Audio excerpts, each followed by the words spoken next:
In yet another case of Chinese being above the law in Ghana, Chinese interests have illegally encroached on land belonging to West Africa's largest salt manufacturer, Panbros Salt Industries.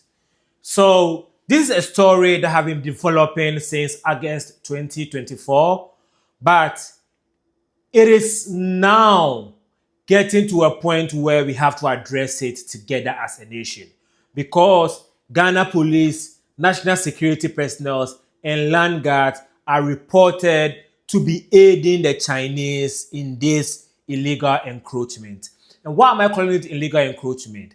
There is a pending court issue on the land involved in this matter, and we'll break it all down. Before we do that, my name is Zenebi Tony. I'm a Ghanaian writer who lives in the US. On this channel, I talk about Ghana's foreign policy and trade related issues. If that's something you are into, subscribe to this channel.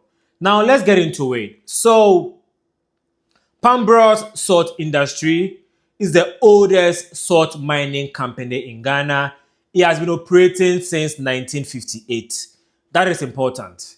And it's also the largest salt producer in West Africa. They export salt to other countries in West Africa, right?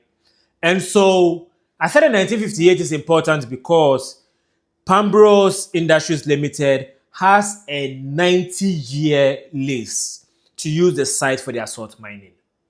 And which means that they are about 70 years into their lease, so they have about 20 years more to go. So they still have legal possession of the land. And then in August 2024, news cameras captured workers of Panbros Industries protesting. And their protest was that about 1,000 of them were about to lose their jobs because Chinese were taking over the land. And investigation proved that actually this is true. You know, the land that Panbros has lease on is owned by stools like the Bawe stool, which other stool? Jamestown stool and a third stool, right? And Panbros had their lease from the Jamestown stool. And Bawe stool sold portions of the land to a Chinese interest. I think his name is Tangwei or something like that. And then news reports further found out that the MC at the time in 2024 under Akufo-Addo, Mr. Felix Odatelamte, was behind the Chinese or was supporting the Chinese takeover of the land. And also further news report found that actually the site Panbros operates at is a Ramsar site. That is a protected wetland, right? And so it cannot be used for anything except what is approved of by the states. You know, salt mining doesn't really infringe on the uses of a wetland. What will infringe on the uses of the wetland will be factories and using it for real estate. And it was found out that there's actually a factory around the salt manufacturer. Now think about it. Panbros is the largest salt manufacturer in West Africa. There is a cement factory next to Panbros. Cement manufacturing produces a lot of pollution, gas pollution, like nitrogen oxide, carbon monoxide, sulfur dioxide, and volatile organic compound. That's what produces the smog, right? So think about it. You are producing cement next to food. That is a health hazard.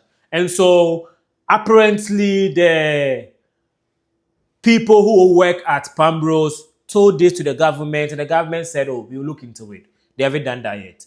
And two, the conservation aspect of the use of the land, also another issue that had to be dealt with. And the third and most important thing, Panbros had a lease which hasn't expired yet. So the case went to court in relation to the lease, and the case is still pending in court. But you know, Usually courts go on vacation. I think their vacation is from July to October. So while the court was on vacation, the Chinese started taking action to encroach on the land while the case was still pending. I wonder why they were doing that. But it was found out that first, it was reported that armed men were helping the Chinese to take over. Then it was revealed that these armed men are actually members of the Ghana Police Service and National Security Operatives. So this issue was a big issue under Akufo-Addo in August. There are so many issues that led to Akufo-Addo losing the election, right? And in my opinion, issues like this, because issues like taking over Ramsar sites and using them for private uses were some of the issues that made Ghanaians angry at Akufo-Addo, right? And so you expect that when Mahama came to power, there will be a change, right? And it looks like same old, same old. But because I talk about foreign policy on this issue or on this panel, let me highlight something. China is Ghana's largest trade partner. China, being Ghana's largest trade partner, has worked really, really well for the Chinese. It means that Chinese citizens get to come to Ghana and operate without any regard for the law and sometimes with compliance from our leaders. Because we all remember the issue of Aisha, right? When she was supposed to be standing trial and, our country allowed him to leave, right? And then she came back. This is in the same vein. Chinese are taking over the whole Ghana.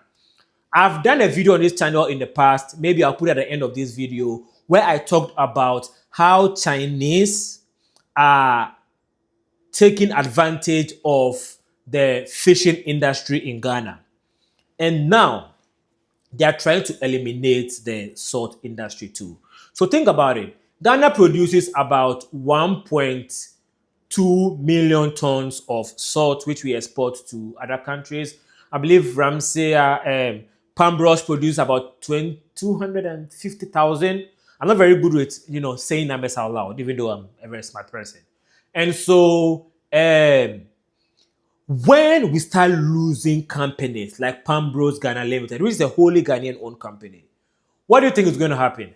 Now Ghana will start importing salt from China, increasing our dependence on China. That's where I'm always thinking about this from. The fact that our leaders think so short term that we don't realize that every single action we take have consequence for our future as a country. You think about the small money you'll be getting from the Chinese, so you sold out a whole industry to them. This is why Ghana is a largely food importer. We import majority of the food that we eat in Ghana, some of which we grow locally. We have done away with all our local industries. And we keep chiseling away all our local industries, importing from China, depending on China over and over again. This cycle needs to stop, bro. There is a reason why conservation is a zoning issue. You can't build anywhere, everywhere just like that. Not every land is supposed to be used for real estate. Not every land is supposed to be used for building factories. If you want to have factories, right, you need raw material to service the factories. Some lands are supposed to be for agricultural purposes. Salt mining is an agricultural activity. I'm from a salt mining community, so I know this. When we chisel away all our industries, what would generate money for ourselves in future? See, the way economics work is that there need to be an economic activity, somebody doing work and selling, another person buying what they are selling, and then they're using the money to buy from somebody else. So the way we keep our economy going is by having production, manufacturing, sales. We can pump all the money we want into the forex industry. into the forest market, the city will collapse again because we don't have an industry that generates revenue. You remember that every country in the world was affected by COVID, right? The US was one of the countries that was least affected by COVID. And that's because Trump gave out stimulus checks to Americans. Why do you think Trump gave out a stimulus check? What a stimulus check did was that it incentivized Americans to spend. And that spending made sure the industries that produce stuff in America kept going. So America's economy was active during COVID. And that is why the economy, no matter how bad American economy is, I'm living in America right now, the economy is not good. Don't ask me for money. Things not good for here. But uh, it's better than every other country on earth because almost every other country, let me say it like that, because they kept economic activities going. Taking away real estate, what it does is only a few people benefit from real estate. Salt manufacturing like Panbros, what it does is the 1,000 people who get, let's say they get paid 1,000 Ghana cedi a month. That 1,000 Ghana cedi, their kids go to school, spend that money. Those they are like 1,000 families money you are taking away by taking away the salt industry. That is why it is always important to make sure that you promote economic activities that benefit more people. The Chinese person is going to make money and take the money back to China, like they always do. And then we will be stuck with our hands between our legs, going back to beg them for money. They will give us loan, and now we owe them. And now they come and tell us that our president need to learn how to speak Mandarin. That's where we are heading. That's why I keep hammering the issue about how we deal with China as our largest trade partner. Thank you for watching. I just wanted to highlight this issue and rant a little bit. My name is Tony. Thank you for watching. Subscribe to this channel.